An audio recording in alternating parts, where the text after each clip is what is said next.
The wind came first. It always did in Wyoming territory, whispering warnings through the pine branches before the real fury descended. December 1883 brought a cold that cut deeper than any knife, and Eleanor Hartwell, 29 years old and already bearing publications in major veterinary journals, learned this truth the hard way. She sat rigid in the wagon, her gloved fingers gripping the wooden seat until her knuckles ached. Two hired cowboys rode ahead, their silhouettes wavering in the gathering whiteness. The air tasted of iron and ice.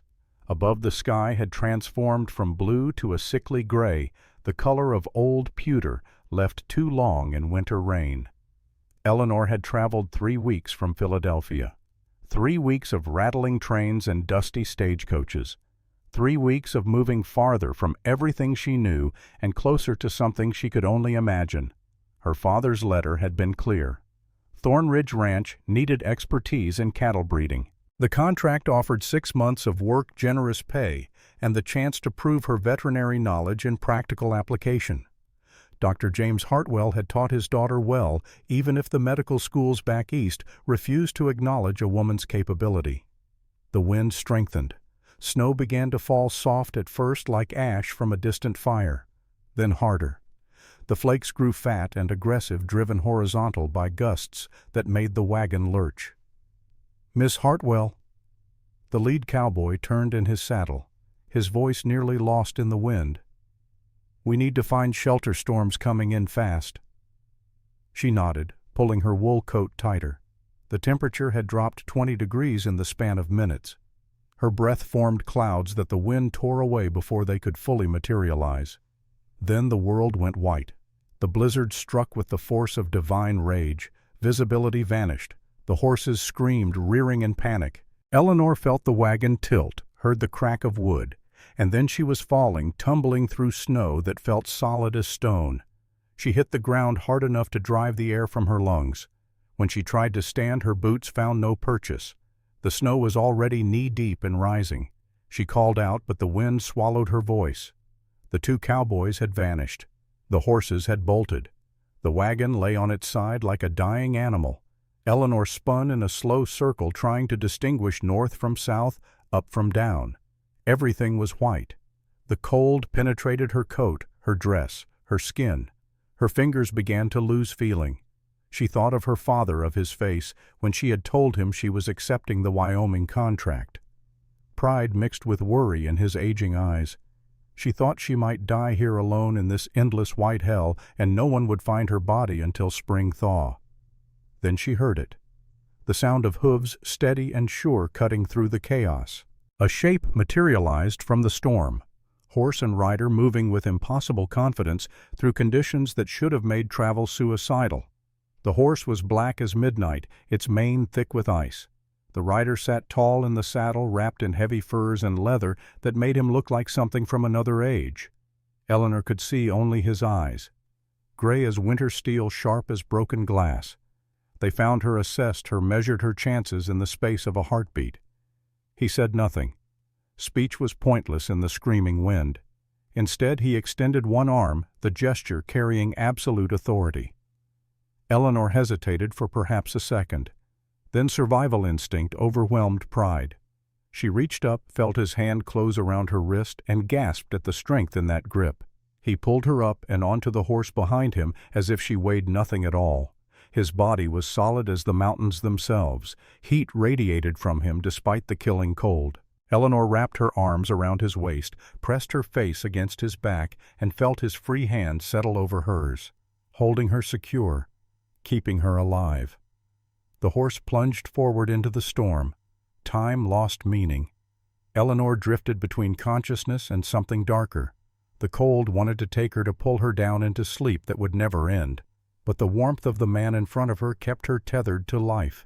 She felt his breathing steady and deep, felt the movement of his body as he guided the horse through terrain he must have known by instinct alone. Hours passed, or perhaps only minutes. Eleanor could no longer tell. Then the wind lessened, the snow thinned, and through her frost-burned eyes she saw structures emerging from the whiteness. buildings of log and stone arranged in a complex that spoke of wealth and permanence, corrals and barns, bunkhouses with smoke rising from chimneys, a main house that looked carved from the mountain itself. The rider dismounted with fluid grace, then lifted Eleanor down. Her legs buckled. He caught her supporting her weight effortlessly and carried her toward the main house.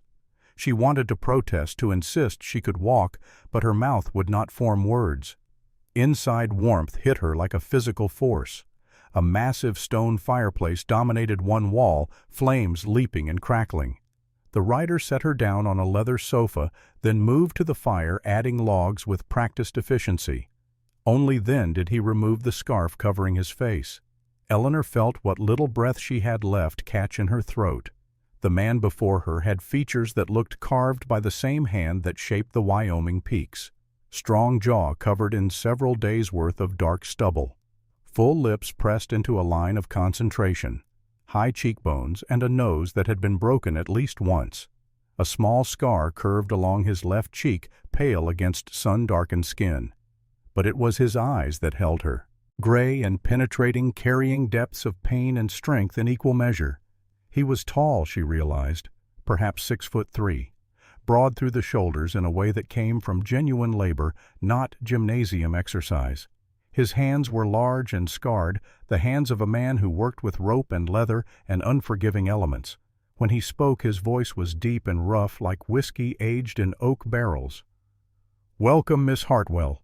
I am Nathaniel Thornridge. It seems fate wanted our meeting to be somewhat dramatic." Eleanor blinked, trying to process how this stranger knew her name. Her thoughts moved slowly, still half frozen. He must have seen her confusion. The ghost of something that might have been a smile touched his mouth. "I was alerted about the storm. Rode out to intercept the escort wagon when we lost contact. Found your medical bag in the snow. Your father's name is stamped on the leather. Dr. James Hartwell, the man who saved my life 8 years ago at Fort Laramie." Understanding dawned. Her father had mentioned treating soldiers and ranchers during his years as an army surgeon. The name Thornridge sounded familiar from old letters. "You were supposed to arrive tomorrow." Nathaniel continued, moving to a cabinet and pouring amber liquid into a glass. "The storm changed those plans. Here, drink this. Slowly." He pressed the glass into her hands. Whiskey. She normally did not touch spirits, but the warmth spreading through her chest as she sipped felt like salvation. Nathaniel stepped back, maintaining a respectful distance. His eyes never left her face, though, and Eleanor felt the weight of that gaze. Assessment, concern, and something else she could not quite name. "The other men," she managed to ask. "The cowboys escorting me. Sam took riders out looking. The storm is breaking. If they found shelter, they will survive." His certainty was oddly comforting. This was a man accustomed to harsh realities, to loss and survival in equal measure. "Thank you," Eleanor said quietly, "for saving my life." Nathaniel inclined his head slightly. "The mountains take what they want. Today they did not want you. Rest now, Miss Hartwell. We will speak more come morning." He turned toward the door, moving with the economical grace of a man who never wasted motion. "Mr. Thornridge." He paused, glancing back. "My father spoke of you. He said you were a man of honor." Something flickered in those gray eyes. Pain, perhaps, or regret.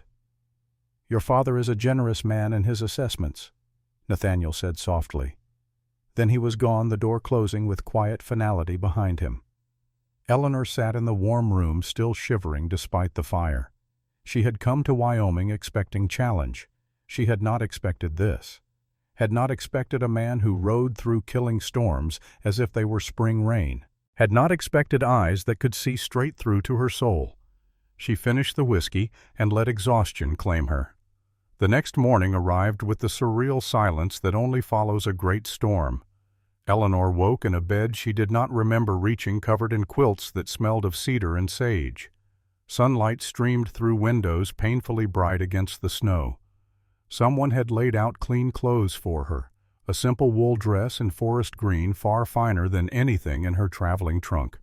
The fabric felt expensive beneath her fingers. Practical boots sat beside the bed lined with fur against the cold. Eleanor dressed quickly, her scientist's mind cataloging details. The room was spacious, but not ostentatious. Hand-hewn furniture of dark wood.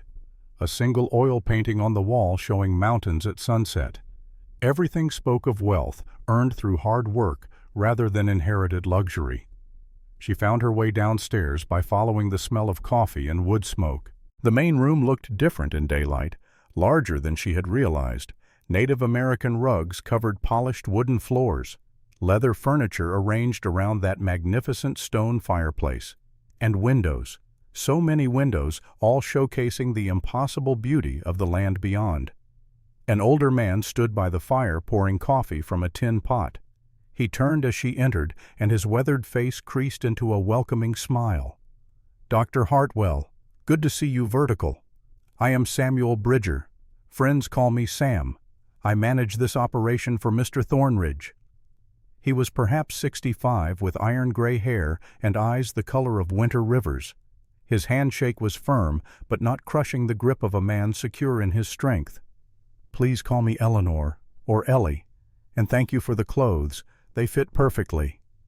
Sam's smile widened. Those belonged to Mr. Thornridge's late sister. She would be glad to know they are being put to use. "Coffee," Eleanor accepted gratefully. The coffee was strong enough to strip paint, but welcome after the previous day's ordeal. "The two cowboys who were escorting me," she asked. "Found them this morning. Took shelter in a line shack about 5 miles east. Cold and embarrassed, but alive. Your trunk arrived with them." Relief flooded through her. She had not wanted deaths on her conscience before her work even began. "And Mr. Thornridge, working the corrals. Man rises before the sun most days. Come, I will show you the ranch while breakfast cooks." Sam led her outside into air so cold and clean it hurt to breathe. The sun blazed in a sky of impossible blue. Snow covered everything, transforming the landscape into something from a fairy tale. But this was no fantasy. This was Thornridge Ranch, and it was massive. Sam walked her through the complex, pointing out structures with obvious pride. The main house sat at the center, 3 stories of log and stone that could house 12 people comfortably. Around it, arranged like satellites, stood the working buildings, 3 bunkhouses for the ranch hands. Sam explained that Nathaniel employed 40 men year-round, more during spring roundup and fall gather. Each bunkhouse had its own kitchen and common area. Beyond those, the barns, one for horses housing perhaps 200 animals, another for equipment and supplies, a third largest of all for the cattle operation. Breeding stock kept separate from the main herd. Corrals stretched in all directions.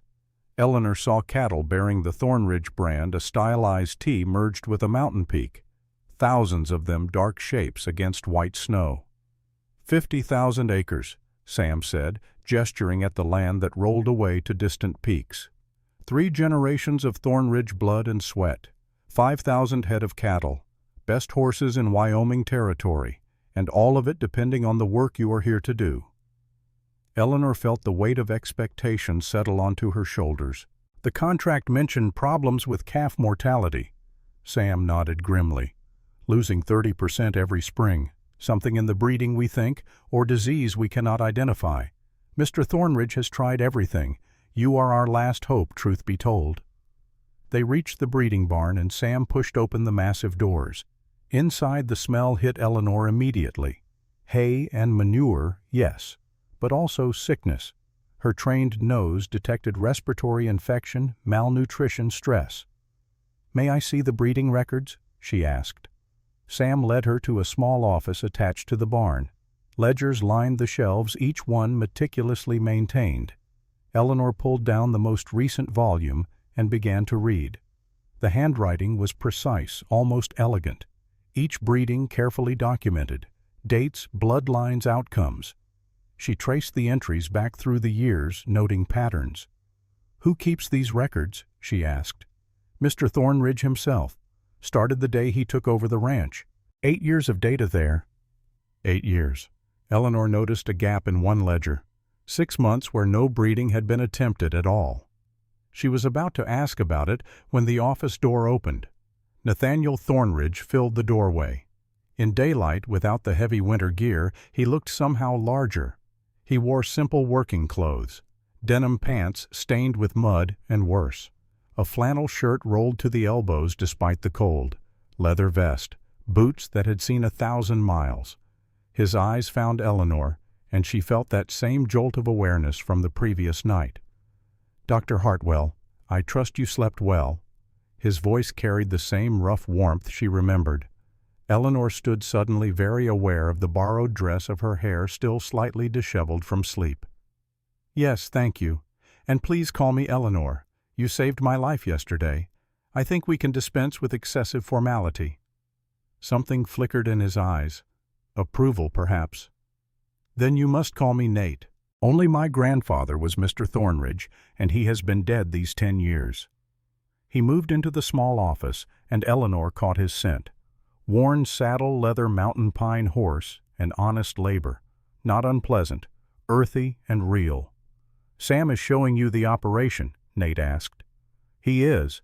I was just reviewing your breeding records. They are remarkably detailed. A man should know his stock. Every animal on this ranch has a history, a purpose. I noticed a gap. Here." Eleanor pointed to the 6-month absence of entries. "What happened?" Nate's face went carefully blank. "An accident. I was recovering. The breeding program paused." He offered no further explanation, and something in his tone suggested the subject was closed. Sam cleared his throat. "I should see to breakfast. Miss Eleanor, you will join us in the main house. Mr. Thornridge keeps a good table." Eleanor agreed, and Sam departed with the subtle grace of a man who knew when to make himself scarce.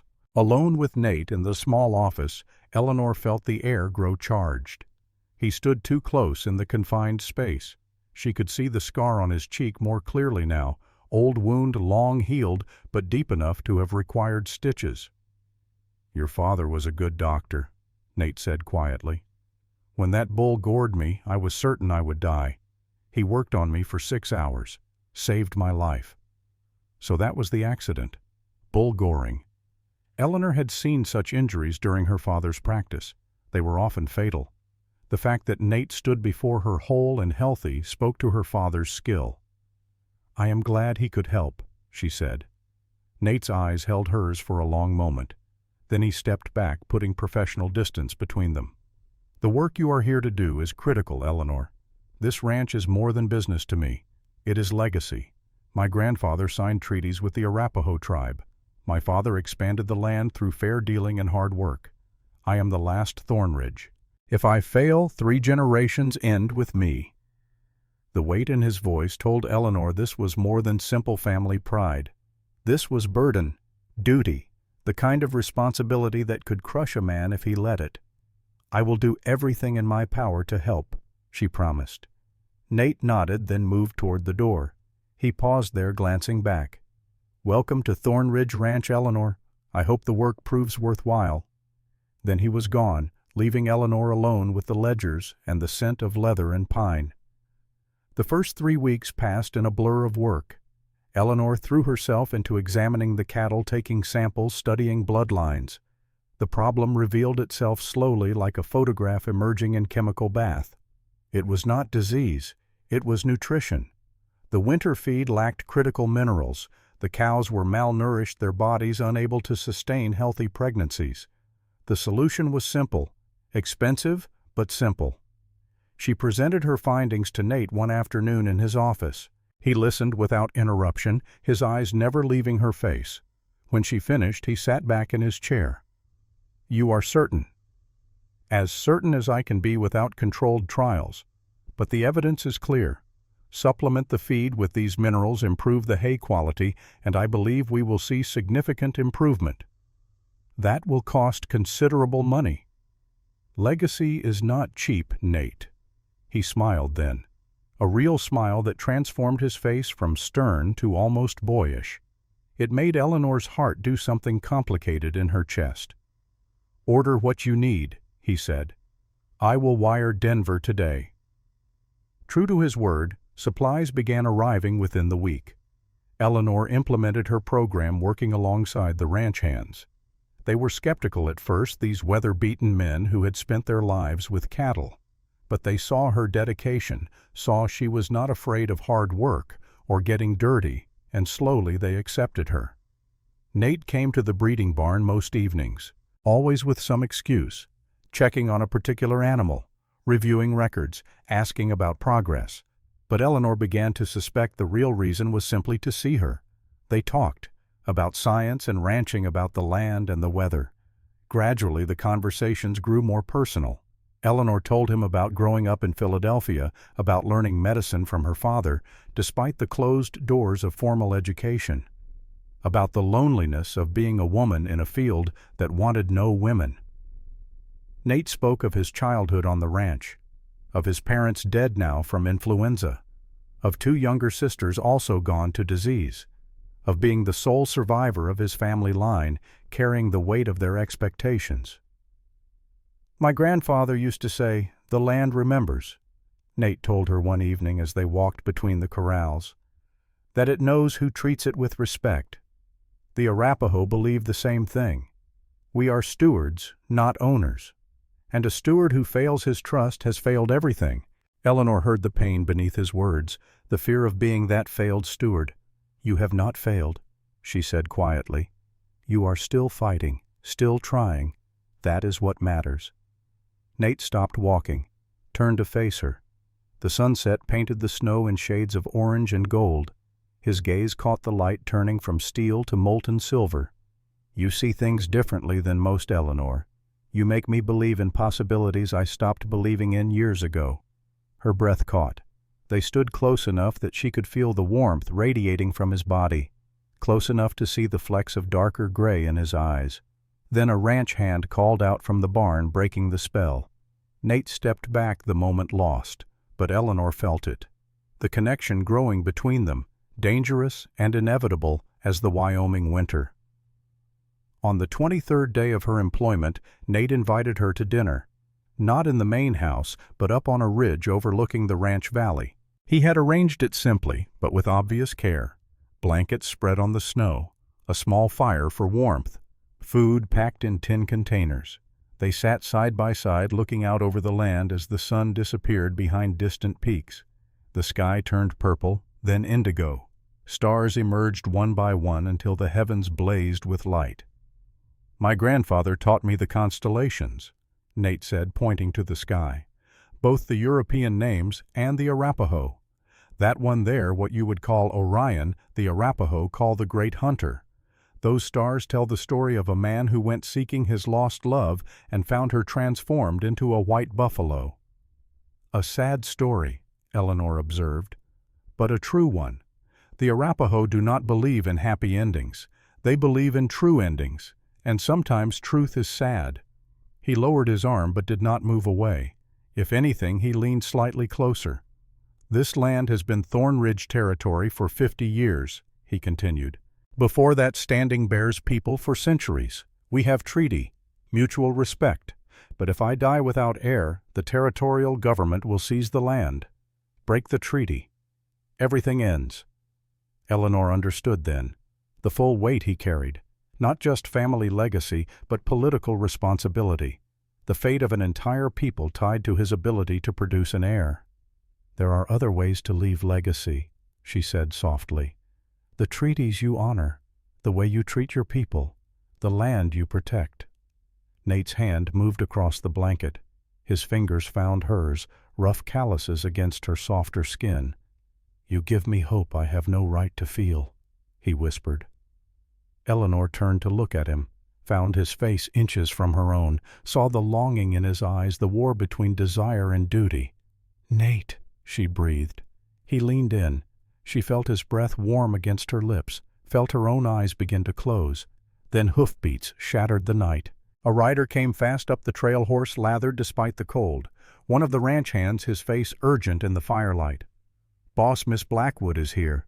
Says it is urgent." Nate pulled back as if burned. His face transformed, all softness vanishing behind a mask of professional courtesy. "I will be down shortly," he told the rider. Then to Eleanor, voice carefully neutral. "I apologize. I must handle this." He stood, offered his hand to help her up. The moment between them might never have existed. They rode down to the ranch house in silence. Eleanor felt confusion warring with hurt. Who was Miss Blackwood? Why did her arrival cause such reaction? She got her answer when they reached the main house. A woman stood in the courtyard, backlit by lanterns. She was beautiful in the way of expensive things. Tall and elegant, her riding habit clearly tailored by expert hands. Dark hair pinned perfectly despite the evening ride. Features that would launch ships and end kingdoms. She turned as Nate approached, and her face lit with calculated pleasure. "Nathaniel, darling, father sent me. There is trouble with the railroad surveyors. They are marking through our water source." Our. The possessive pronoun hung in the cold air like accusation.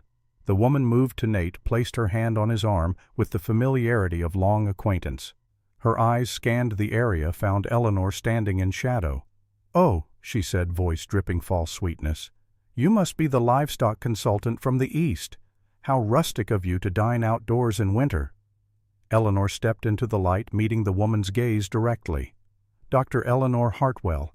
I am researching cattle breeding optimization for Mr. Thornridge." The woman's laugh was high and artificial, like wind chimes made of glass. "How quaint. Playing veterinarian. I suppose someone must handle the animals." The insult was thinly veiled, barely civilized. Nate moved between them, his voice carrying edge Eleanor had not heard before. "Dr. Hartwell is a respected professional. Her work here is critical to the ranch's future." The woman's eyes narrowed slightly. Assessment, calculation, recognition of threat. "Of course, darling. I meant no offense." Darling. There was that word again. Eleanor felt her world tilt. Understanding crashed over her like the blizzard that had nearly killed her. "We should discuss the railroad matter inside," Nate said, his voice carefully neutral. "Eleanor, if you will excuse us." It was dismissal, polite but absolute. Eleanor nodded, not trusting her voice. She walked back toward her quarters, each step feeling like movement through deep water. Behind her she heard the woman's voice carrying on the cold air. "Nathaniel, we need to discuss the wedding preparations. Father insists on June for the ceremony. It will combine our ranches before the railroad deadline." Wedding ceremony. The words struck like physical blows. Eleanor reached her room and closed the door, leaned against it. Let the truth sink into her bones. Of course Nate was engaged. A man like him with land and wealth and responsibility would have commitments, probably arranged since childhood. Political alliance disguised as marriage. She had been a fool, a stupid Eastern fool who thought those moments meant something, who thought the way he looked at her, the gentleness in his touch, the vulnerability in his voice meant she was special. She was not special. She was hired help, a temporary solution to a livestock problem. Nothing more. Eleanor sat on the bed staring at nothing. She would not cry, would not give anyone that satisfaction. She would do her job, fulfill her contract, and leave Wyoming without looking back. But even as she made these resolutions, she felt the treacherous flutter of her heart, the memory of almost kisses and whispered words, the warmth of his hand on hers beneath the stars. Downstairs, Nate stood in his office with Victoria Blackwood, listening to her chatter about wedding details he did not care about. His mind was still on the ridge, on gray-blue eyes and soft lips, on the way Eleanor looked at him like he was more than his failures. Sam found him there an hour later after Victoria had finally departed. "You are making a mistake, son." Nate did not pretend to misunderstand. "It is already decided, Sam. 2 years ago, when the doctors confirmed I would never father children. Victoria knows. Her family knows. It is business arrangement. Merge the ranches, secure water rights, save Blackwood from bankruptcy." "And what about that girl Eleanor?" Nate's hands clenched into fists. "She is here to fix the cattle breeding. In 6 months she returns east. This," he gestured vaguely, encompassing the ranch, his life, everything. "This cannot happen." "You are lying to yourself, boy." "It does not matter." Nate's voice rose, rare anger surfacing. I cannot give her children. I cannot give her the life she deserves. What right do I have to feel what I feel when I am broken? He walked to the window, staring out at mountains silhouetted against stars. The engagement stands, he said quietly. Honor demands nothing less. Sam looked at the young man he had helped raise, saw the pain carved into every line of his body, and said nothing more. Some lessons could only be learned through suffering. But he picked up the medical ledger Nate kept locked in his desk, the one with Dr. Hartwell's diagnosis from 8 years ago. Sam had questions about that diagnosis, questions that needed answers. The following week crawled by with painful slowness. Eleanor buried herself in work, spending dawn to dusk in the breeding barns. She took her meals in her quarters, avoided the main house and any chance of encountering Nate. But the ranch was not large enough to avoid him completely. She would see him working with the horses, his movements fluid and sure. Would catch glimpses of him in conversation with Sam, his face serious with concentration. Would hear his voice carrying across the corrals, giving orders in that deep, steady tone that made something inside her ache. Victoria Blackwood became a constant presence. She arrived at the ranch 3 or 4 times each week, always with some urgent matter requiring Nate's attention. She began redecorating the main house dining room without asking permission, ordered new china from Denver, hired a wedding planner from Cheyenne. The staff whispered about it, about Miss Blackwood taking over before the wedding even occurred, about how the old housekeeper, Mrs. Chen, had been dismissed for some imagined slight. Sam quietly rehired Mrs. Chen. His authority as ranch manager allowed such decisions, and Nate did not contradict him. Eleanor tried to focus on her research. The mineral supplementation was showing results. Cows that had been listless and thin began to put on weight. Their coats grew shinier. Early pregnancy exams showed better development. She was succeeding, doing exactly what she had been hired to do. So why did success taste like ashes in her mouth? Late one evening, working by lamplight in the breeding barn, Eleanor made a discovery that changed everything.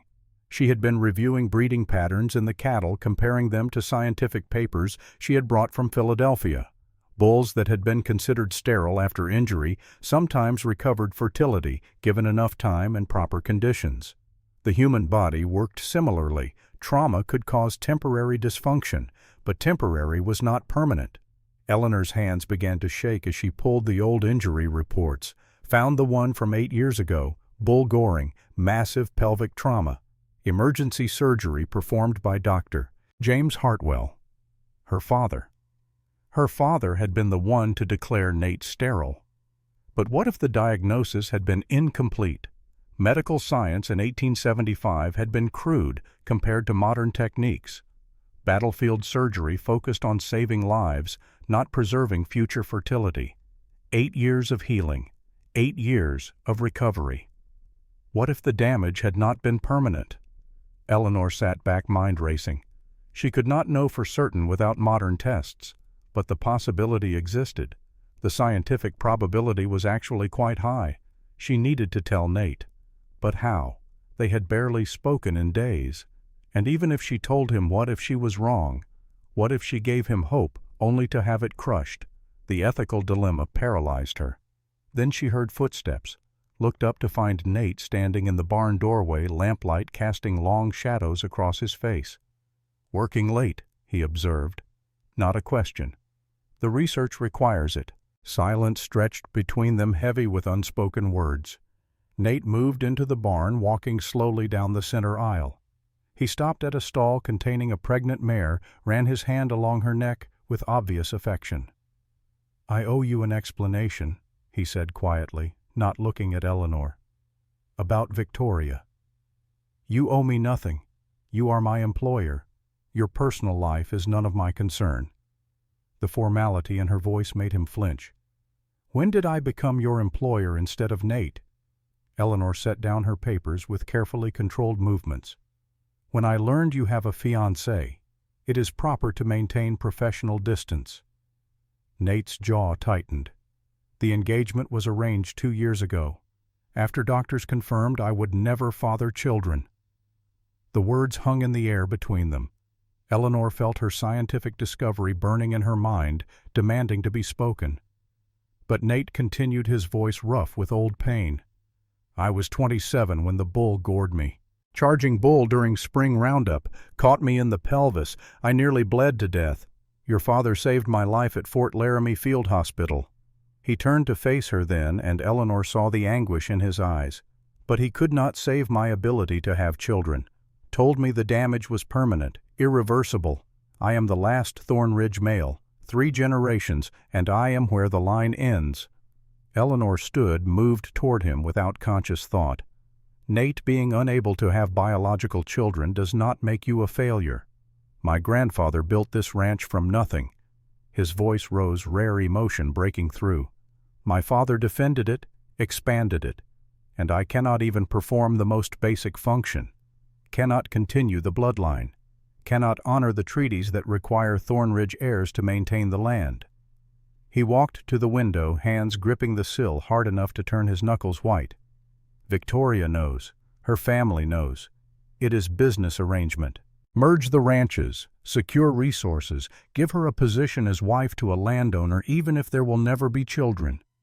Eleanor felt tears threatening, pushed them back ruthlessly. And what about love? She asked softly. Nate laughed, the sound bitter and broken. What right do I have to ask a woman for love when I cannot give her a future, when I cannot give her children? He turned and his eyes locked onto hers with desperate intensity. What right do I have to feel what I feel for you, Eleanor, when I can offer you nothing? The confession hung between them like smoke. Eleanor crossed the distance separating them, took his scarred hands in her smaller ones.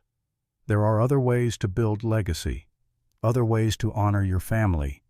Not in this territory, not with the treaties. Bloodline matters. They stood close enough that Eleanor could feel the heat of him, could see the pulse beating in his throat, could read the war between duty and desire written across his face. She made a decision. The scientist in her demanded evidence before making claims, but the woman in her could not let this man suffer under a potentially false burden. Nate, I need to ask you something. When your father's doctor diagnosed you as sterile, what exact tests did he perform? Confusion flickered across Nate's features. I do not remember details. I was barely conscious for days. He said the goring had damaged internal structures, that recovery was impossible. Did he perform follow-up examinations a year later? 2 years. No. He was transferred to another fort 6 months after the surgery. I never saw him again. Nate's eyes narrowed. Why are you asking this? Eleanor took a deep breath, committing to the path. Because medical science has advanced significantly in 8 years. Because trauma-induced dysfunction is different from permanent structural damage. Because in cattle, which I study extensively, we see fertility recovery after injury more often than you would think. Nate went very still. What are you saying? I am saying it is possible, just possible, that the diagnosis was incomplete, that 8 years ago you were sterile due to acute trauma, but today, after years of natural healing, you might not be. The words fell into silence deep as canyon walls. Nate stared at her, his face cycling through disbelief, hope, fear, and back to disbelief. Do not, he said, voice barely above a whisper, do not give me hope where there is none. I am not giving false hope. I am saying we need updated information, modern medical examination, proper testing. And if you are wrong, his voice broke on the question. If I let myself believe and it is still impossible, Eleanor squeezed his hands, then at least you will know for certain. You will not spend the rest of your life wondering what if. She paused, gathering courage. But Nate, what if I am right? Before he could answer, before either could process the magnitude of what had just been said, the barn door burst open. Sam stood there, his face grim. Boss, we have trouble. Blackwood ranch hands are tearing down fences on the north boundary, stealing cattle. Douglas Blackwood is claiming water rights disputes give him access. The moment shattered like glass. Nate's face transformed, all vulnerability vanishing behind the mask of the rancher. The leader, the man who bore responsibility for 50,000 acres and the people who depended on them. "Round up the men," he ordered, already moving toward the door. "I will meet you at the corrals in 5 minutes." Sam nodded and departed. Nate paused in the doorway, glanced back at Eleanor. "We will continue this conversation," he said, "soon." Then he was gone, leaving Eleanor alone in the barn with lamplight and possibilities and the terrible, wonderful uncertainty of hope. The night ride to the north boundary passed in grim silence. 12 men, Nate leading Sam at his right hand. The horses moved fast through snow that had frozen into a treacherous crust. Moonlight turned the landscape silver and black, beautiful and merciless. Eleanor had watched them go from the barn doorway. Nate sat his horse like he had been born to the saddle rifle, resting easy across his lap. He had not looked back. She stood there long after the riders disappeared into the darkness, her mind churning with the conversation they had been forced to abandon. The possibility she had presented to him, the hope that might be false, the medical tests that needed arranging, and beneath it all the terrible awareness that Nate was engaged to another woman, that whatever feelings existed between them had nowhere to go. That hope, even if proven true, might change nothing. The riders returned near dawn. Eleanor heard them before she saw them, the sound of hoofbeats and men's voices carrying across the frozen air. She had not slept, had spent the night in her quarters going through medical journals and making calculations. From her window, she watched Nate dismount. Even at this distance, she could see the exhaustion in his movements, but no blood, no injured men being carried. Whatever had happened at the boundary, it had been resolved without violence. She forced herself to turn away, forced herself to remember her place here. Hired consultant, nothing more. The ranch stirred to life around her. Cowboys heading to the corrals for morning chores, smoke rising from the bunkhouse chimneys. The ordinary rhythm of a working ranch continuing regardless of midnight confrontations or unspoken feelings. Eleanor made herself wait until a decent hour before seeking out Sam. She found him in the equipment barn, checking saddles and tack with the methodical attention he brought to everything. "The trouble last night?" she asked without preamble. Sam glanced up, his weathered face showing approval at her directness. "Blackwood hands trying to steal cattle. Claimed water rights gave them access through our land. Nate faced them down without firing a shot. Made them return the stock and repair the fence. Douglas Blackwood is desperate then. Dying more like." Sam's voice carried grim certainty. "Tuberculosis. 6 months at most. Man is trying to secure his daughter's future before he goes." Eleanor felt an unwelcome stab of sympathy. She understood desperation, understood the lengths people went to for those they loved. "Sam, I need to ask you something about Nate's injury 8 years ago." The old man's eyes sharpened. "What about it?" "Do you remember the diagnosis?" "The exact words, doctor." "Hartwell used—" Sam was quiet for a long moment, thinking back. "Said the damage was severe, that Nate would never father children, that the injury had destroyed his ability permanently." He paused. "Why are you asking?" Eleanor chose her words carefully. "Because medical understanding has evolved. Because I have seen similar injuries in livestock that resolved over time.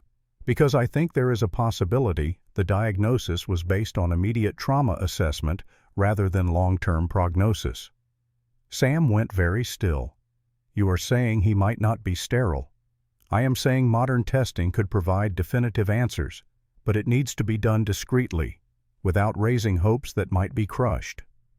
Sam studied her for a long moment, then nodded slowly. "You have contacts who could arrange this." "My father's colleagues in Denver, Dr. Benjamin Shaw specifically. He has access to the latest diagnostic equipment." "Then arrange it." Sam's voice carried quiet authority. "That boy has carried this burden for 8 years. He deserves to know the truth, whatever it is." Eleanor spent the next 5 days in careful, covert planning. She sent telegrams to Denver using coded language that would mean nothing to casual observers.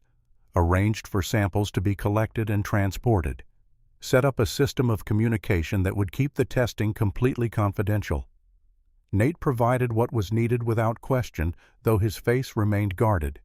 They spoke only about logistics.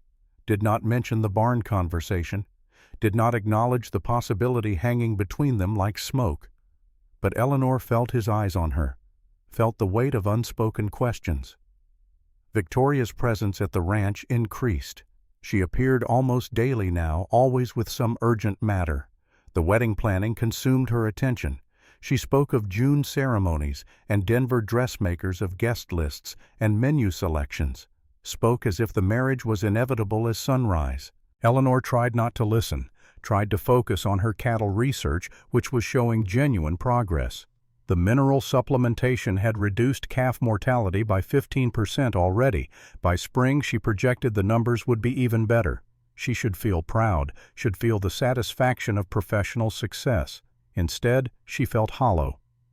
One afternoon, working in the breeding barn with a young ranch hand named Billy, Eleanor experienced a moment of unexpected comedy that broke through the tension.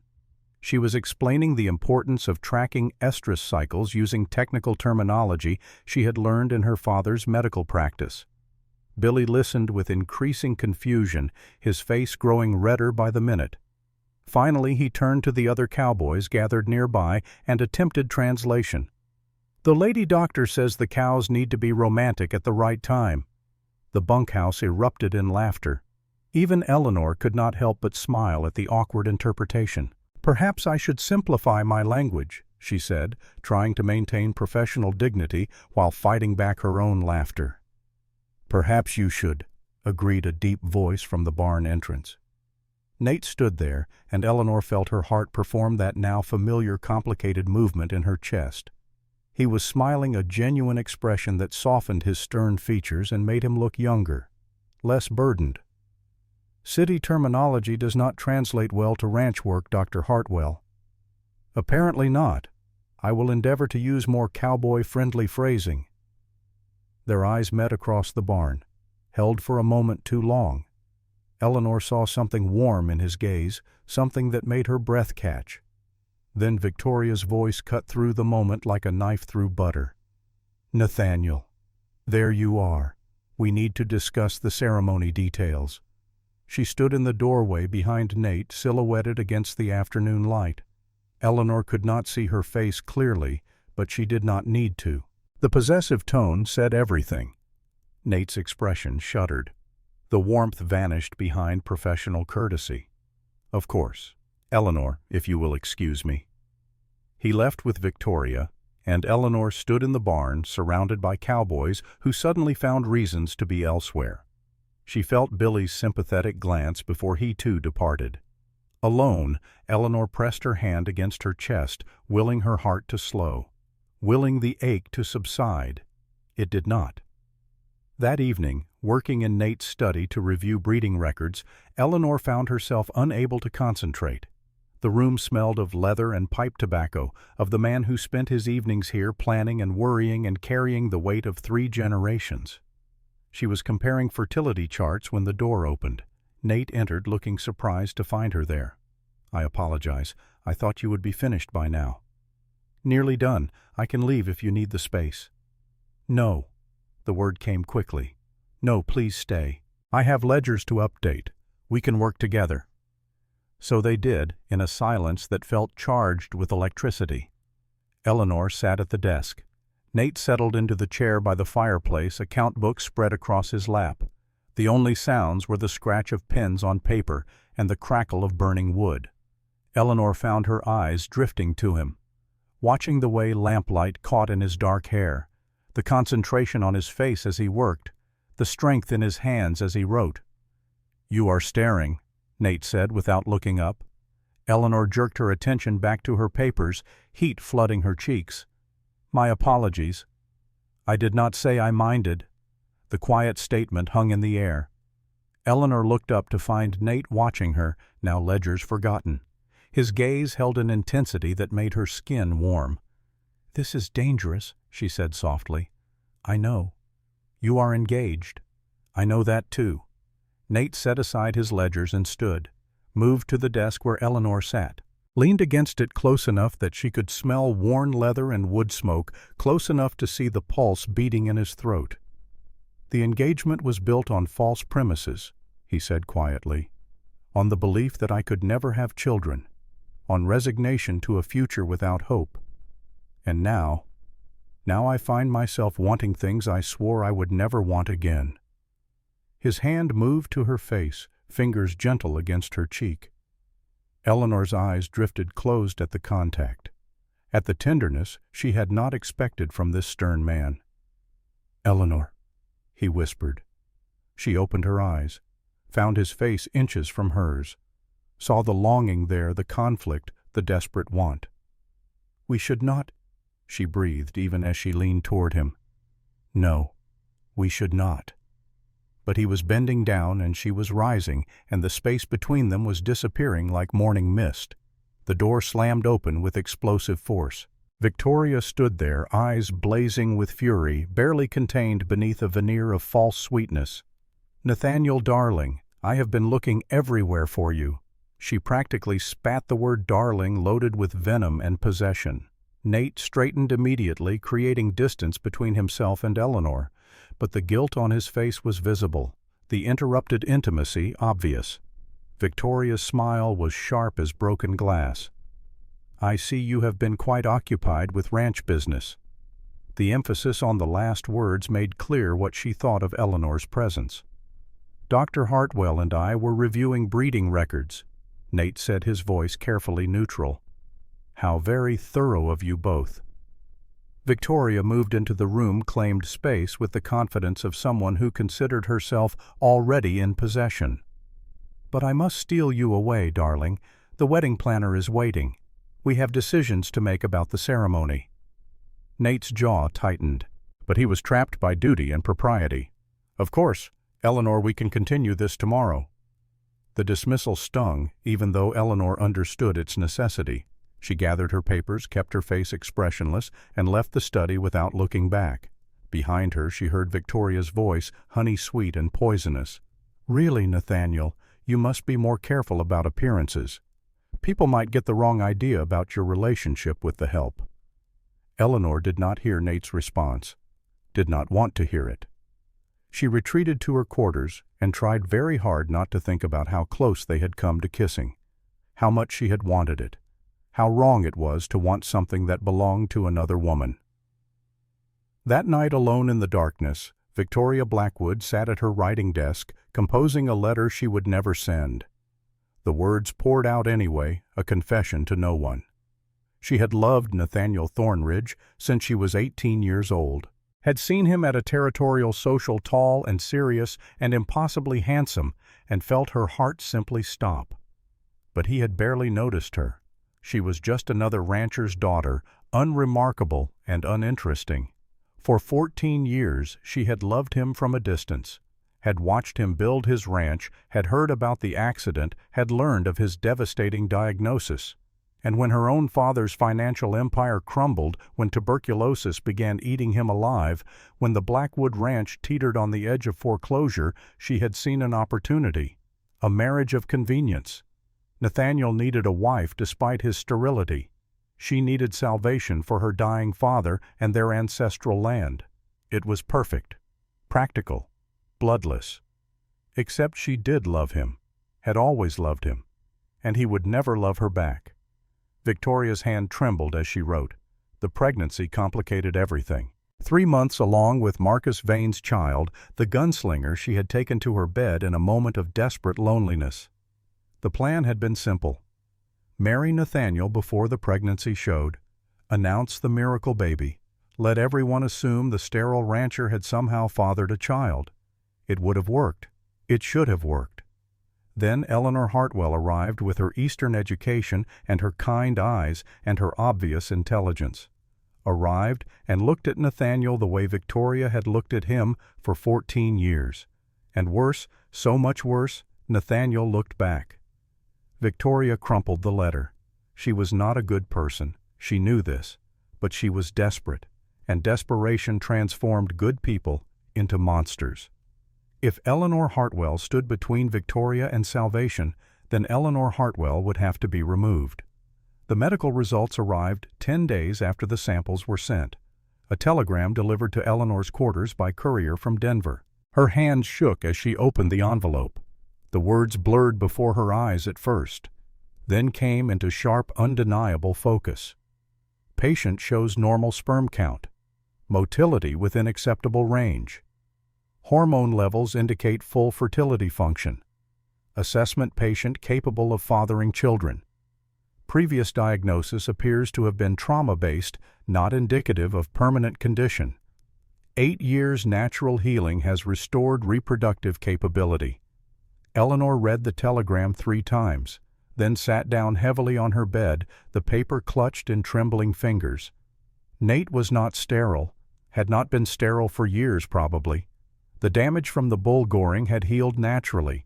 He was capable of everything he thought lost to him forever. She needed to tell him immediately. But how? Where Eleanor made a decision.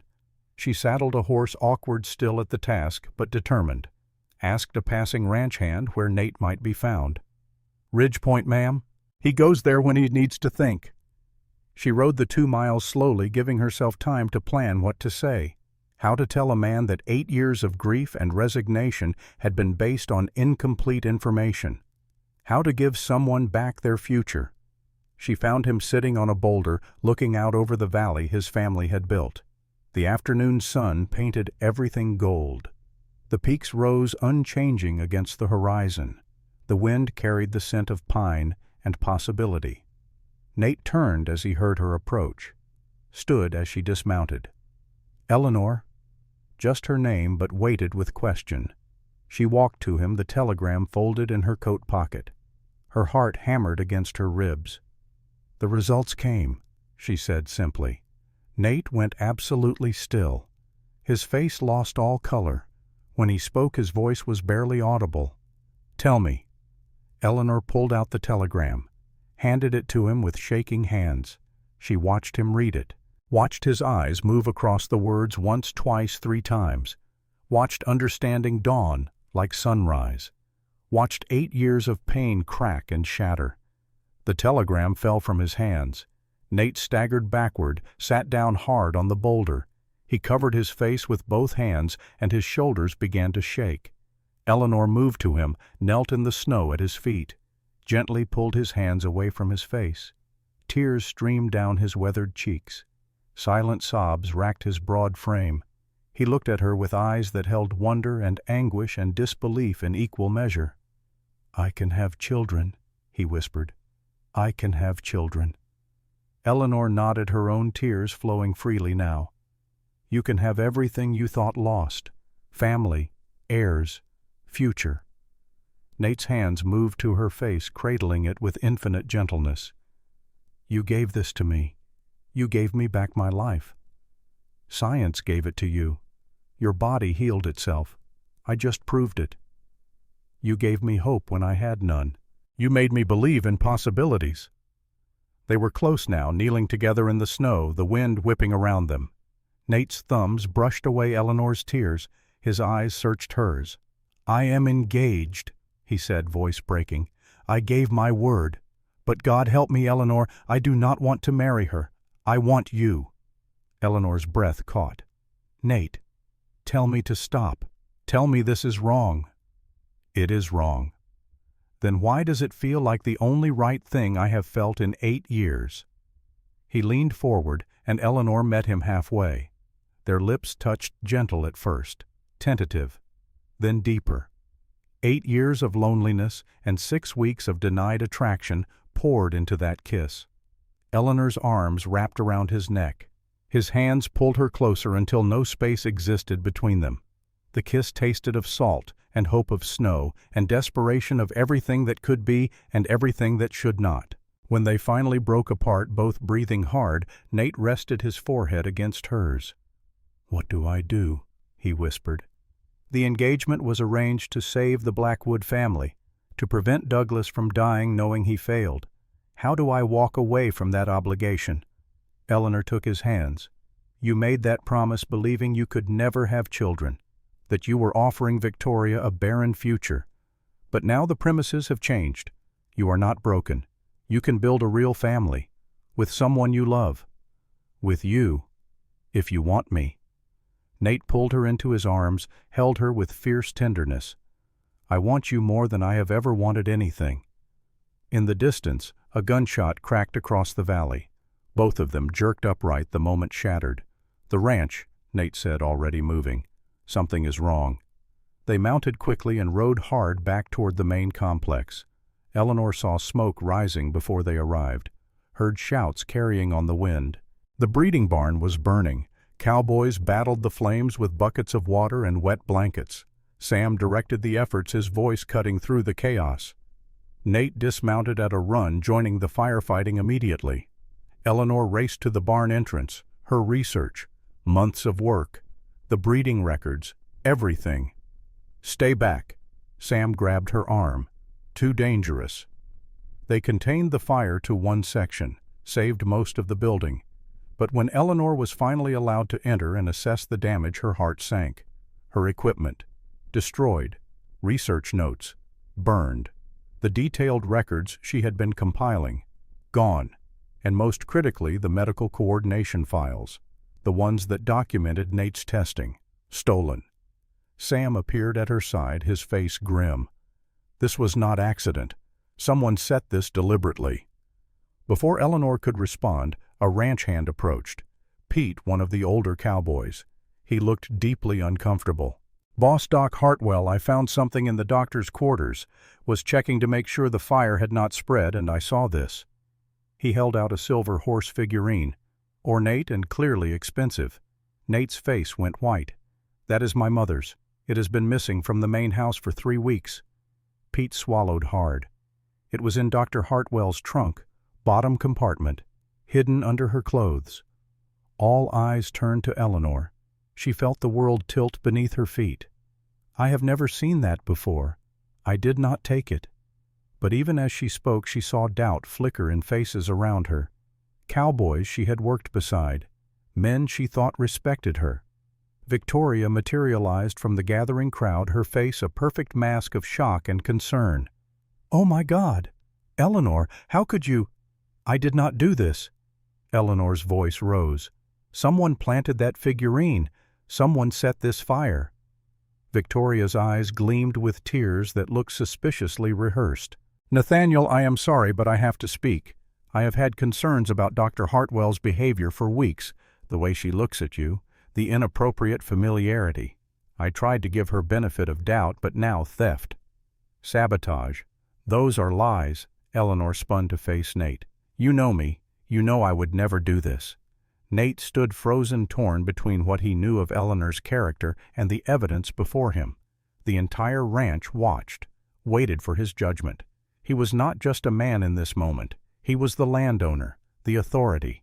His decision would set precedent, would show strength or weakness to everyone who depended on him. Eleanor saw the struggle on his face, saw duty war with feeling, saw the weight of responsibility crush the hope they had shared just hours before. When he spoke, his voice was dead, emotionless. "Dr. Hartwell, your contract is terminated effective immediately. You will be escorted to Cheyenne and placed on the first available train east." The words struck like physical blows. "Nate, please." "The evidence is clear." He would not meet her eyes. "Pete, Tom, see that Dr. Hartwell gathers her belongings and is transported safely to the train station." Victoria's hand moved to Nate's arm, possessive and triumphant. Eleanor looked at the man she loved, the man who had kissed her with such desperate tenderness just hours before, and saw nothing but cold authority. 2 cowboys escorted her to her quarters. They were gentle, uncomfortable with their task, but firm. Eleanor packed mechanically. The borrowed clothes, her medical texts, the telegram about Nate's fertility, crumpled now but still precious. As she was led to the wagon that would carry her away, she passed Victoria. Their eyes met for just a moment. Victoria's smile was small and vicious and victorious. Eleanor understood then, understood the depth of calculation and desperation that had led to this moment. But understanding changed nothing. The wagon lurched into motion. Eleanor did not look back at the ranch, did not watch Nate's figure growing smaller in the distance. She kept her eyes forward, her spine straight, her dignity intact. But inside, her heart shattered into pieces, small as snow. Behind her, invisible in the gathering dusk, Nate stood watching until the wagon disappeared from sight. Only then did he turn away his face, a mask of controlled anguish. The 8-hour wagon ride to Cheyenne passed in numb silence. Pete and Tom tried to make conversation, clearly feeling guilty about their role in this expulsion. "Ma'am, for what it is worth, I do not think you did it," Pete said quietly. Eleanor nodded, but did not trust herself to speak. They reached Cheyenne as the sun set, painting the sky in shades of blood and gold. The town bustled with evening activity. Cowboys and merchants, families and travelers all going about their lives unconcerned with the small tragedy of one woman's ruined reputation. Pete helped her down from the wagon, handled her trunk with careful respect. "The eastbound train departs tomorrow evening. We will see you settled at a respectable hotel." "Thank you, Pete. You have been kind." The hotel was small but clean. Eleanor took a room and sat by the window staring at nothing, processing the impossible speed with which her world had collapsed. 6 weeks ago she had been a respected professional, a scientist doing important work.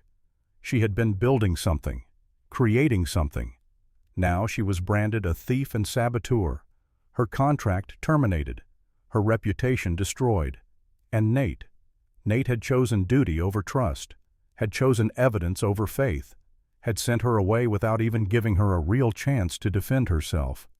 She understood why. The political pressure, the need to appear impartial, the weight of 3 generations watching his every decision. Understanding did not make it hurt less. Eleanor pulled the telegram from her pocket, smoothed the creases, read the words again. Nate was not sterile, could father children, could build the family he desperately wanted. With Victoria. Because Eleanor was gone. Removed. Erased from his life as if she had never existed. She should burn the telegram, should destroy the evidence of what might have been. Instead, she folded it carefully and tucked it back into her pocket. A reminder. A terrible, precious reminder of the truth that would change nothing. Tomorrow she would board the train, would return east, would rebuild her life somehow, would try to forget gray eyes and rough hands and kisses that tasted of snow and hope. But tonight, she allowed herself to grieve. Back at Thornridge Ranch, Nate sat alone in his study. A bottle of whiskey stood open on the desk.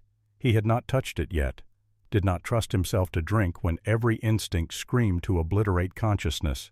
He had sent her away, had watched her face crumble, had chosen duty over his heart, and he hated himself for it. Sam entered without knocking. The old man's face showed disgust and disappointment. "You made a mistake." "I had no choice." "You always have a choice." Sam's voice rose, rare anger surfacing. "You know that girl's character. You know she would never steal, never sabotage." The evidence was clear. To hell with evidence. You love her, and you let her be driven away because you were too afraid to fight for her. Nate surged to his feet. "What would you have me do? Ignore theft, ignore sabotage, show favoritism to the woman I care about, and lose the respect of every man on this ranch? I would have you trust your heart for once instead of your damned sense of duty." The two men faced each other across the desk, years of mutual respect suddenly brittle as old ice. "The engagement to Victoria stands," Nate said quietly. "I gave my word. Eleanor will go back east. This will be forgotten." Sam looked at the young man he had helped raise, saw the pain beneath the rigid control, and made a decision. "I am going to investigate, and I will prove that girl's innocence." "Sam, you can order me not to, but then I will resign my position and do it anyway." Nate sank back into his chair. "Do what you must." Sam left without another word. Alone again, Nate finally reached for the whiskey, poured a glass, stared at the amber liquid. Eleanor's face haunted him, the way she had looked at him on Ridge Point, the joy in her eyes when she told him he could have children, the taste of her kiss, the trust in her touch, all of it destroyed by duty and fear. Nate drank. It did not help. Sam Bridger had spent 40 years learning to read sign, tracking animals and men across harsh terrain. The skills served him well now as he began investigating Victoria Blackwood with methodical precision. He started with the staff, quiet conversations, subtle questions, bribes where necessary, Mrs. Chen, the housekeeper. Victoria had tried to dismiss, proved invaluable. Miss Blackwood asked for master key 3 days before the fire, the older woman confided. Said she needed to check guest quarters for wedding preparations, but she was in Dr. Hartwell's room for 20 minutes, alone. Timeline established, opportunity confirmed. Billy, the young stable hand, provided another piece. I saw Miss Victoria coming from the breeding barn the night of the fire, late, maybe 11 o'clock. She was carrying a satchel. Thought it was odd, ma'am, not usually going to barns at night. Motive and method becoming clear. But Sam needed more. Needed proof that would be undeniable even to Nate's stubborn sense of honor. He rode to Cheyenne, found the hotel where he had seen Victoria meeting her lover weeks before, bribed the desk clerk, learned Marcus Vane's name, tracked the gunslinger to a saloon on the rough edge of town. Marcus was drinking alone, looking like a man with conscience troubles. Sam bought him whiskey and loosened his tongue. She promised me $5,000, Marcus slurred after his fourth drink. Said I would get it after the wedding, after she announced the baby. Said Thornridge would never know it was not his. Sam kept his face neutral, even as rage built in his chest. The baby is yours then. 3 months along, she is hiding it with tight corsets, planning to announce after marriage, let everyone think the sterile rancher somehow performed a miracle.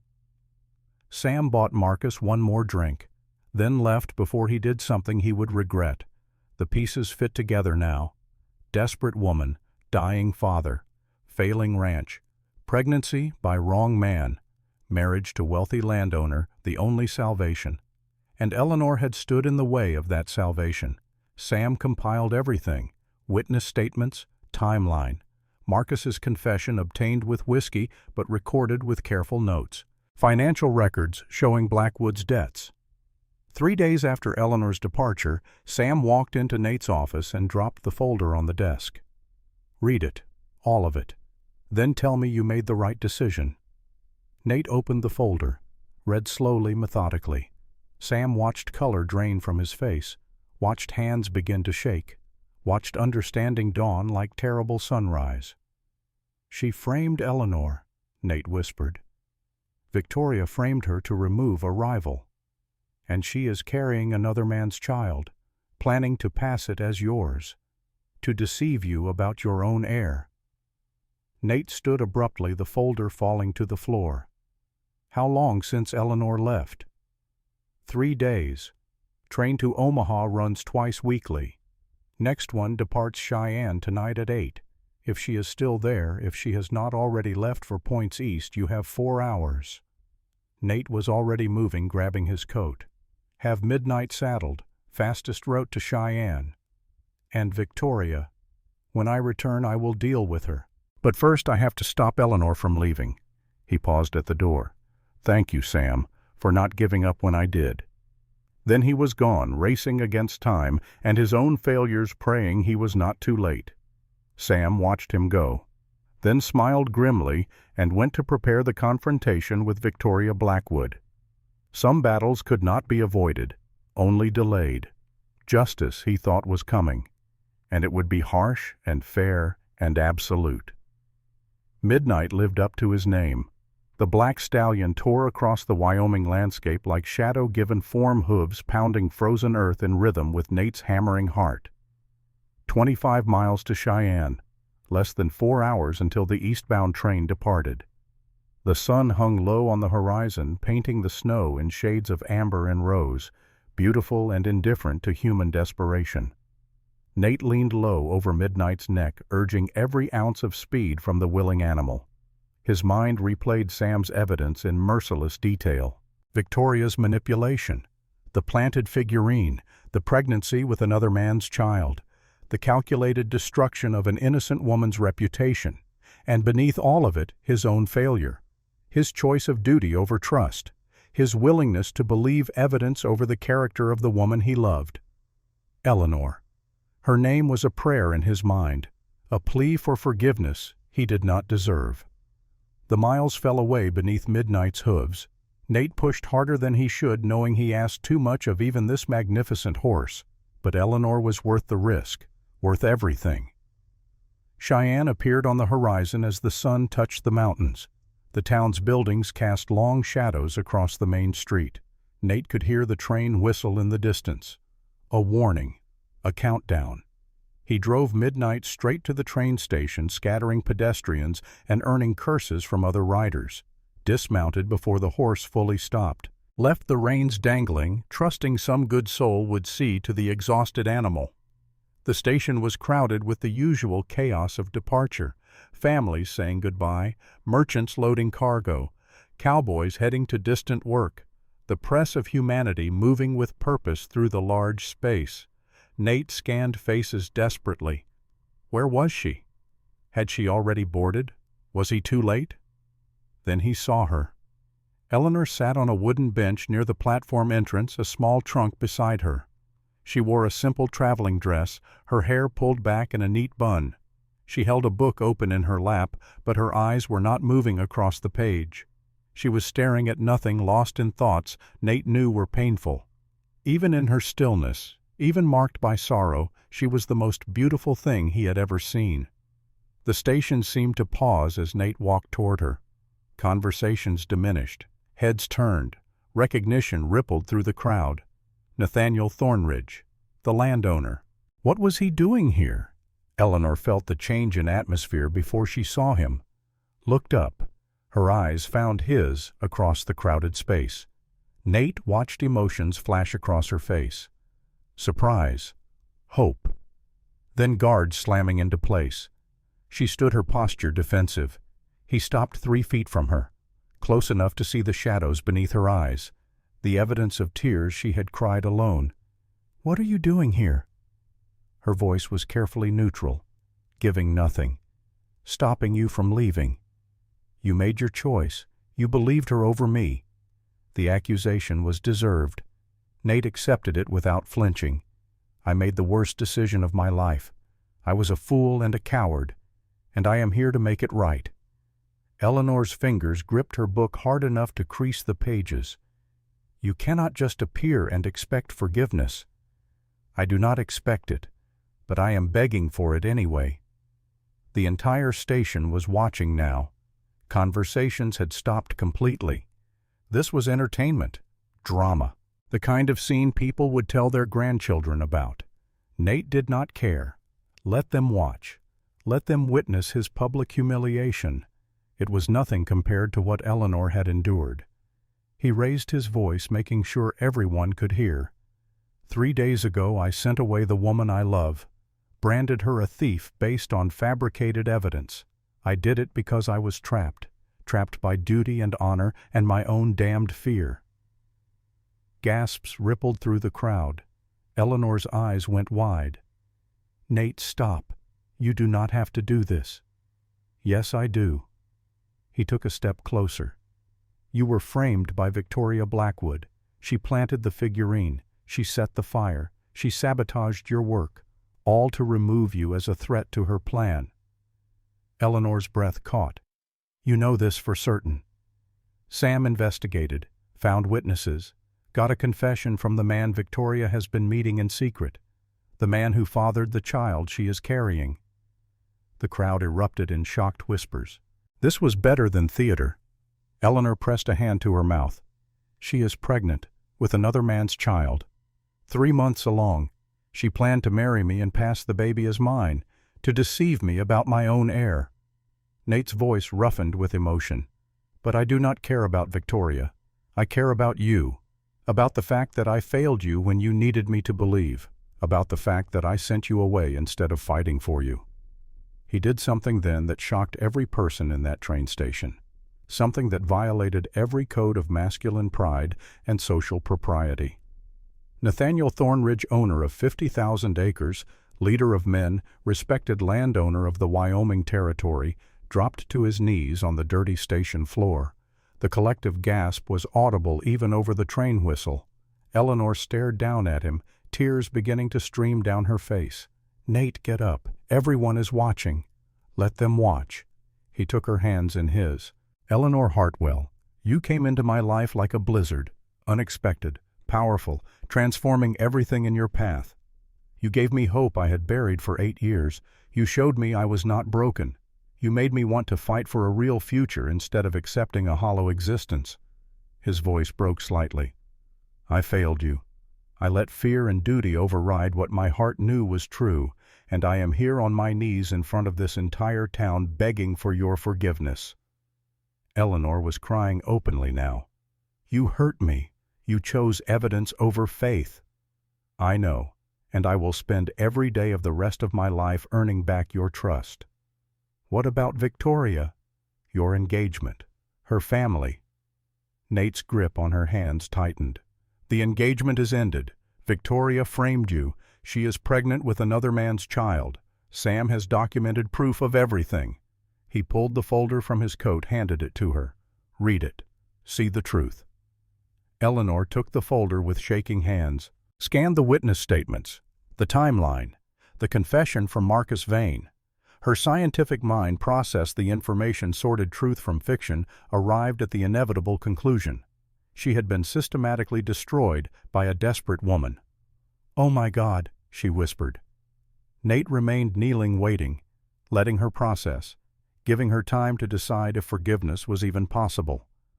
Eleanor looked down at this proud man on his knees before her, thought of the journey that had brought them here, the blizzard rescue, the growing connection, the medical discovery, the stolen kiss, the betrayal, the redemption.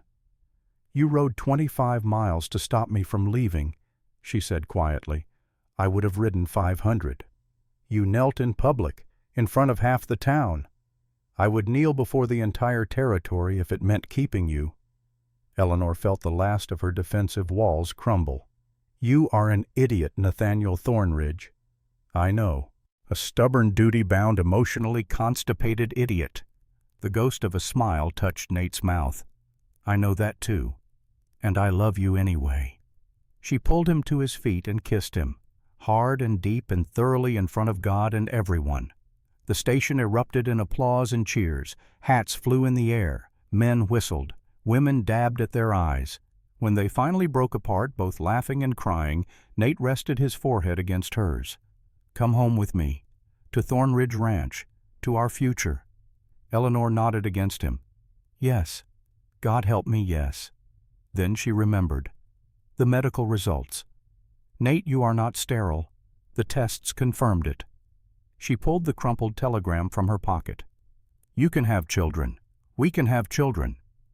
Nate read the telegram again, and the wonder on his face was beautiful to see. He picked Eleanor up and spun her around, laughing with pure joy, set her down, and kissed her again. "We are getting married, as soon as possible." Eleanor laughed through her tears. "There is still the matter of your current engagement." Nate's face hardened. "Not for much longer. Come, we have a visit to make." The ride to Blackwood Ranch took 3 hours. They traveled together on midnight, Eleanor seated in front of Nate, his arms around her, keeping her safe. They spoke little, both processing the seismic shifts in their lives. But the silence was comfortable now, hopeful. The silence of two people who had found each other despite impossible odds. Douglas Blackwood's property showed signs of neglect, fences in need of repair, buildings weathered and sagging, cattle thin and scattered, the physical manifestation of financial ruin and approaching death. Victoria met them at the main house. She looked composed, even regal, in an expensive dress that could not quite hide the slight thickening of her waist. "Nathaniel, I did not expect you." Her eyes flicked to Eleanor with barely concealed venom. "Or your companion." "We need to talk," Nate said. His voice carried no warmth. "Inside." The parlor was shabby genteel. Good furniture grown worn, carpet faded by sun and time. The smell of sickness hung in the air. Tuberculosis, death waiting patiently. Nate did not waste time on pleasantries. "There will be no wedding, Victoria." She went very still. "I do not understand." "I know about the frame-up, about the planted figurine, about the fire you set." Victoria's composure cracked. "Just slightly. Just enough." "That is ridiculous. You have no proof." Nate laid out the evidence. Witness statements, timeline, Marcus Vane's confession about the pregnancy. With each revelation, Victoria's facade crumbled further. When Nate finished, she stood trembling, no longer the composed society woman, just a desperate, frightened girl facing ruin. "You do not understand," she whispered. "I had no choice." "There is always a choice." "No." Her voice rose. "Father is dying. We are losing everything. The bank will foreclose in 6 weeks. This marriage was our only salvation." She turned on Eleanor with sudden fury. "And then you appeared, with your Eastern education and your kind eyes and your obvious intelligence. You looked at him the way I have looked at him for 14 years, and he looked back." Tears began streaming down Victoria's face. "I loved you, Nathaniel." Her voice broke completely. "I have loved you since I was 18 years old. 14 years of watching you from a distance. 14 years of hoping you would see me. But you never did. And when you finally needed a wife, it was for business, not for love. Never for love." She looked at Eleanor with eyes full of anguish. Then she arrived. A stranger. And in 6 weeks she had what I spent 14 years begging for. Your attention, your heart, your love. The pain in her voice was genuine, raw, the confession of a broken heart. Eleanor felt unexpected sympathy. She understood loving someone who did not love you back, understood the desperation of watching your world collapse. "I am pregnant with a child whose father does not love me," Victoria continued. "I am about to lose my home. My father will die knowing I failed him. What was I supposed to do? Let it all fall apart?" "Not destroy an innocent woman," Nate said quietly. "There were other paths." Douglas Blackwood appeared in the doorway then, thin to the point of emaciation, face gray with illness, but his eyes were still sharp. "What is happening here?" Victoria collapsed into a chair. "It is over, Father. I have ruined everything." Douglas looked at Nate. "You are ending the engagement." It was not a question. "I am." The old man nodded slowly. "We do not deserve your mercy after what my daughter did." "No," Nate agreed. "But I am offering it anyway." He laid out his proposal. Fair price for the Blackwood water rights. $50,000. Enough to clear their debts and leave Victoria with inheritance. Enough for Douglas to die knowing his daughter was secure. In exchange, Victoria would publicly retract her accusations against Eleanor, would ensure Marcus Vane left Wyoming permanently, would accept the consequences of her actions with what dignity remained. Douglas listened in silence.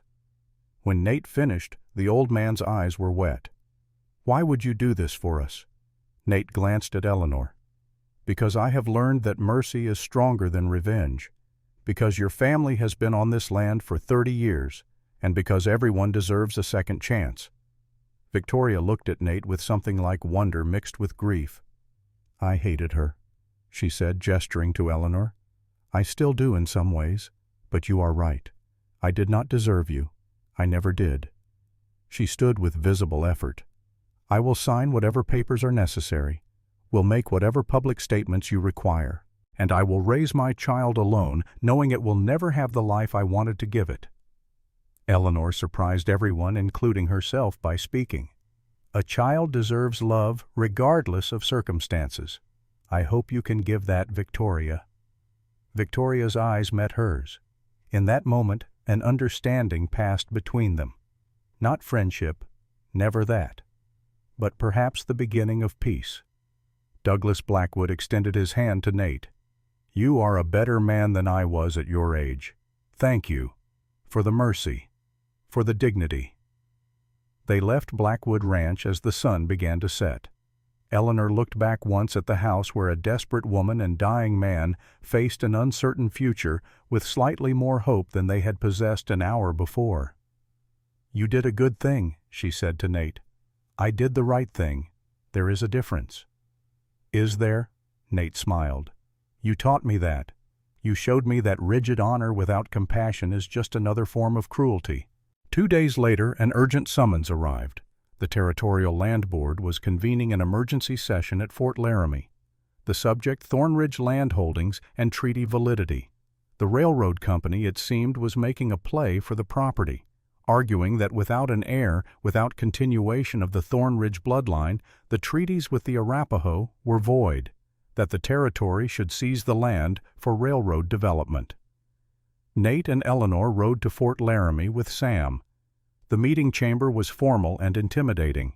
United States flags, territorial seal, long table where 8 board members sat in judgment. Judge Cornelius Wade presided. A stern man in his late 50s known for fairness but also for strict interpretation of law. The railroad representative spoke first.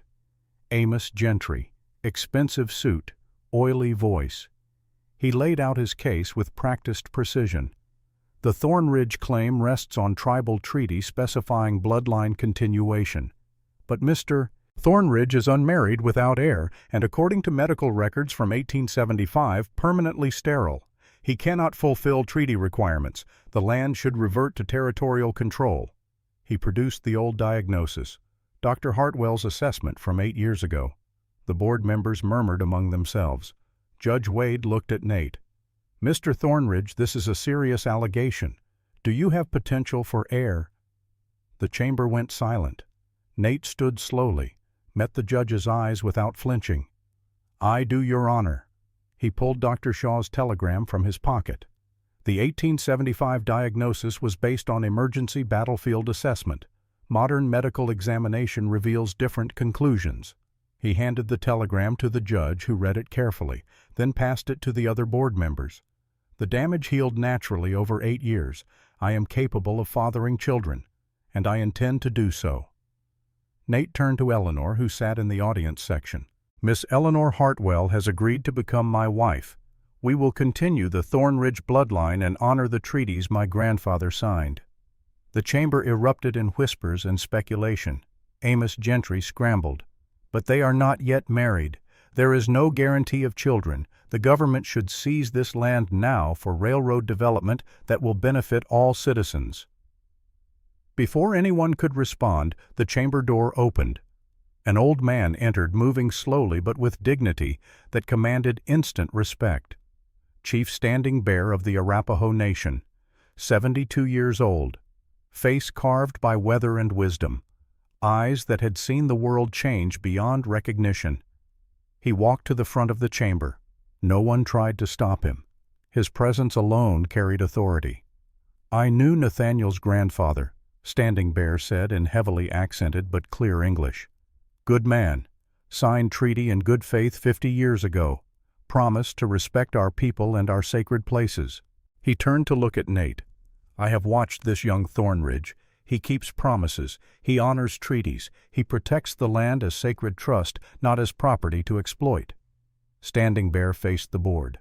The treaty does not require immediate heir. It requires commitment to continuation. Nathaniel's engagement to Miss Hartwell shows this commitment. The Arapaho Nation supports the Thornridge claim. The chief's endorsement carried weight. Judge Wade conferred with the other board members in hushed tones. Amos Gentry made one last attempt. But they are not married. The woman could change her mind. There is no guarantee, Nate interrupted. Then marry us now. Silence descended like snow. Eleanor stood. What? Nate crossed to her, took her hands. Judge Wade has authority to perform marriages. If the board requires proof of commitment, we will provide it. He looked into her eyes. I want you as my wife. Today, tomorrow, forever. But only if you want this. Eleanor looked at the man before her, the man who had saved her from a blizzard, who had given her work when women were denied opportunity, who had learned to trust his heart over his fear, who had ridden 25 miles and knelt in public and offered mercy when revenge would have been easier. Yes, she said clearly, marry me today, right here. Judge Wade looked shocked, but not displeased. This is highly irregular. Chief Standing Bear smiled. But fitting. Commitment proven through action. This is the old way, the true way. Sam stepped forward. I will stand as witness. Standing Bear nodded. As will I. Judge Wade conferred briefly with the board, then nodded. Very well. If both parties consent to immediate marriage, I will perform the ceremony. It was not the wedding Eleanor had imagined as a girl. No white dress or flowers, no family present except Sam as surrogate father, no music or celebration, but it was perfect anyway. Nate stood before her in dusty traveling clothes. Eleanor wore a simple day dress. They held hands in a frontier fort while a territorial judge read vows and an Arapaho chief blessed their union, and railroad men watched in frustrated silence. When Judge Wade said the words that made them husband and wife, Nate kissed Eleanor thoroughly. The chamber applauded despite the formality of the setting. The land board voted immediately after, 8-0 in favor of upholding Thornridge claims. The railroad would have to route around the property. The treaties would stand.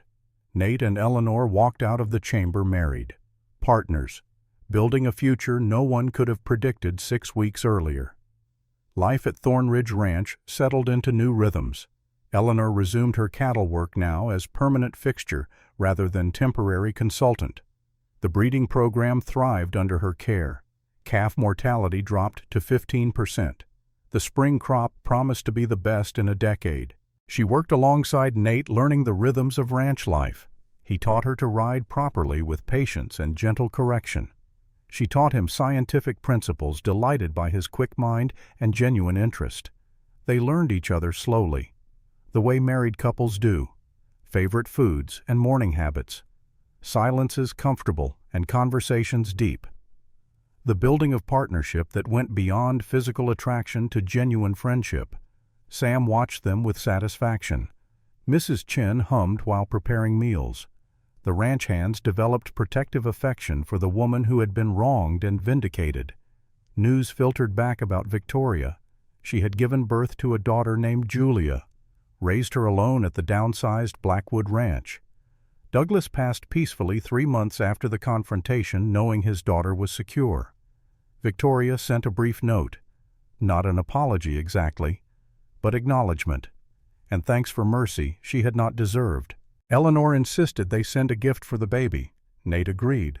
Forgiveness did not require friendship, but it did require letting go of bitterness. The seasons turned. Spring brought new calves and warming weather. Summer saw the ranch prosperous and productive. Fall brought harvest and preparation for winter. And through it all, Eleanor and Nate built something lasting, something real. On the anniversary of the blizzard that had brought them together, Nate took Eleanor back to Ridge Point, the place where he had proposed, where she had revealed the medical truth, where so much had changed. They sat wrapped in blankets, watching stars emerge in the darkening sky. "A year ago I thought my life was over," Nate said quietly. "I had resigned myself to a future of duty without joy, of going through motions without purpose." He pulled Eleanor closer. "You gave me back my life, my hope, my future." Eleanor smiled against his chest. "We gave each other those things." They sat in comfortable silence, listening to the wind in the pines. Then Eleanor spoke. "Nate, I need to tell you something." Something in her tone made him pull back to look at her face. "What is it?" Eleanor took his hand and placed it gently on her stomach. "I am pregnant. We are going to have a baby." Nate went absolutely still, his hand spread across her belly, protective and reverent. When he looked up, tears gleamed in his eyes. "You are certain?" "Yes, about 8 weeks along, I estimate." Nate let out a whoop of pure joy that echoed across the valley, picked Eleanor up and spun her carefully, mindful of her condition, set her down and knelt, pressing his face against her still flat stomach. "Hello in there, little one," he whispered. "I am your father, and I have been waiting for you for so very long." Eleanor ran her fingers through his hair, her own tears falling freely. "We are going to be parents. We are going to be a family." They held each other as the stars blazed overhead and the peaks bore silent witness, and the future they had fought for became tangible as the child growing between them. The pregnancy progressed smoothly. Eleanor continued working until her 6th month, when Nate's protective instincts overrode her protests about being treated like fragile china. "I am pregnant, not incapacitated," she argued.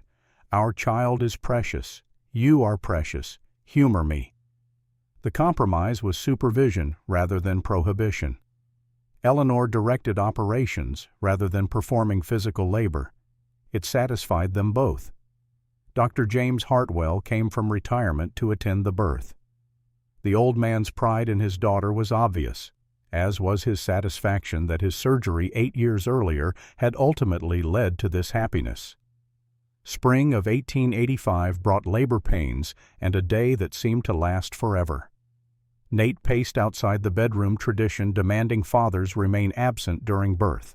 Sam kept him company, offering whiskey and memories of his own children born decades past.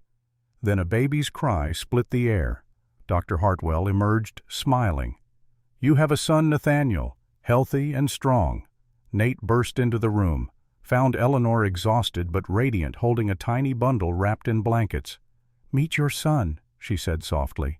Nate took the baby with shaking hands, looked down at the small face, saw his own winter steel gaze reflected back in miniature, felt his entire world shift and reform around this tiny person. "Samuel Thornridge, Jr.," Eleanor said. "After Sam, if you approve." Nate could only nod, unable to speak past the emotion clogging his throat. They named him Samuel, called him Sam from the first day. The old ranch manager cried when he heard, unashamed of the tears. But as Nate held his son, Eleanor gasped. Dr. Hartwell moved quickly back to her side. "What is it?" "Another one," the old doctor said, surprise and delight mixing in his voice. "There is another baby coming." Nate's eyes went wide. "Twins." "Apparently so." 15 minutes later, a second child entered the world. A girl, smaller than her brother, but with lungs just as powerful. Sarah Grace Thornridge, named for Nate's late mother. Tiny and perfect and fierce. Nate sat on the bed, a baby in each arm, Eleanor leaning against him in exhaustion and joy. His family, complete and beautiful, and more than he had ever dared dream possible. "From sterile to father of twins," Dr. Hartwell observed, "medicine is a humbling profession." "From hopeless to the richest man in Wyoming Territory," Nate said, looking at the 3 people who had become his entire world. "Not because of land or cattle, because of this." 2 years passed in the beautiful chaos of raising twins. Sam and Sarah grew strong and healthy, curious and adventurous. Eleanor managed the ranch's breeding program while somehow also managing 2 toddlers. Nate split his time between ranching duties and fatherhood, discovering he was surprisingly good at both. The ranch prospered. The treaties held. Chief Standing Bear visited occasionally, watching the Thornridge children with approval. The bloodline continued. The sacred trust maintained. Eleanor became pregnant again. Not twins this time. A single child who would make them a family of 5. On a clear summer afternoon in 1887, Nate took his family to Ridge Point. Sam and Sarah rode in front of him on midnight, squealing with delight. Eleanor rode beside them on a gentle mare, one hand resting on her growing belly. They dismounted at the overlook, spread blankets, let the children toddle around under watchful eyes, sat together looking out over the land that 3 generations had built and a 4th generation would inherit. "They will ask someday," Nate said, watching Sam try to catch a butterfly, "how this all began." Eleanor smiled, one hand on her stomach where their 3rd child grew. "What will you tell them? That their mother appeared in a blizzard, an angel sent to save a man who had given up on salvation, that she gave me back everything I thought I had lost, that she taught me hope is stronger than resignation, and love is worth fighting for even when the world says it is impossible." He pulled Eleanor close, mindful of her pregnancy. That sometimes the storms that nearly destroy us bring exactly what we need. Eleanor leaned into his strength. "And I will tell them their father was a man of honor who learned that honor includes mercy, who protected what was sacred and built what was lasting, who gave me a home when I was lost and love when I had resigned myself to loneliness." Sam toddled over holding a crushed flower. Sarah followed, determined not to let her brother have anything she did not also possess. Nate scooped them both up, settling them on his lap. Eleanor wrapped her arms around all three, her family circle complete. The sterile rancher who thought his bloodline would end became father to 3 children, she said softly, with more to come. And the woman who made it possible rode beside him through every storm, Nate finished. Below them, Thorn Ridge Ranch spread across the valley, 50,000 acres, 3 generations of blood and sweat, treaties honored, legacy preserved. But that was not what mattered most to the man sitting on the ridge with his wife and children. What mattered was this: the weight of his son in his arms, the warmth of his daughter pressed against his side, the steady presence of his wife who had transformed his entire world, the child growing beneath her heart who would join them soon, family, future, hope reborn from ashes of despair. The Wyoming wind carried the scent of pine and possibility. The sun painted everything gold. The mountains stood eternal witnesses to human joy and sorrow and the resilience required to transform one into the other. Nate looked at Eleanor over the heads of their children. She smiled at him, that same smile that had first caught his attention in a barn lit by lamplight. The smile that promised tomorrow and forever, and all the beautiful ordinary moments in between. "I love you," he said. Simple words that carried the weight of everything.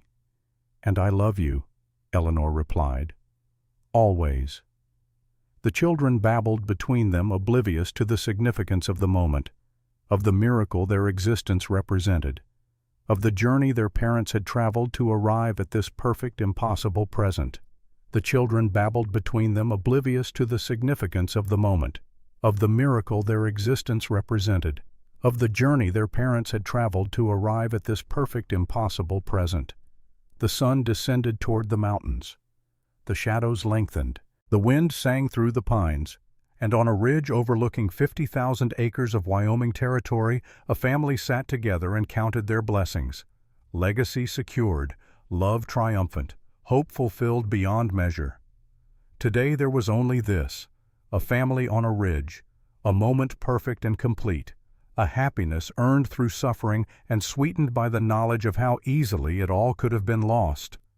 Nate pulled his wife closer, held his children tighter, and knew with absolute certainty that he was the richest man who ever lived.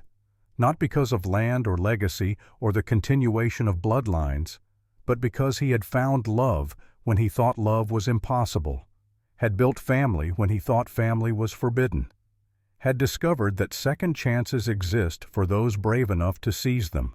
The blizzard had brought Eleanor to him, but choice had kept her there. His choice to hope, her choice to believe, their choice to fight for something real in a world of convenience and compromise.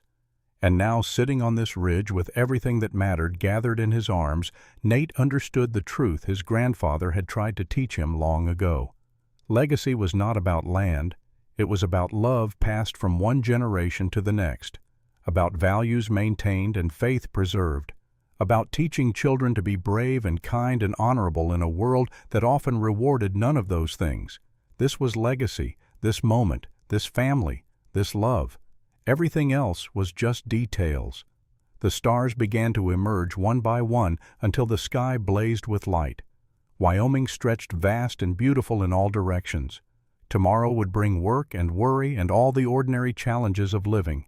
But tonight there was only gratitude, only joy, only the profound satisfaction of a man who had walked through fire and emerged holding everything he had ever wanted.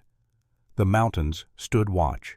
The wind sang blessing, and a family sat together beneath the infinite sky, complete and whole and home at last.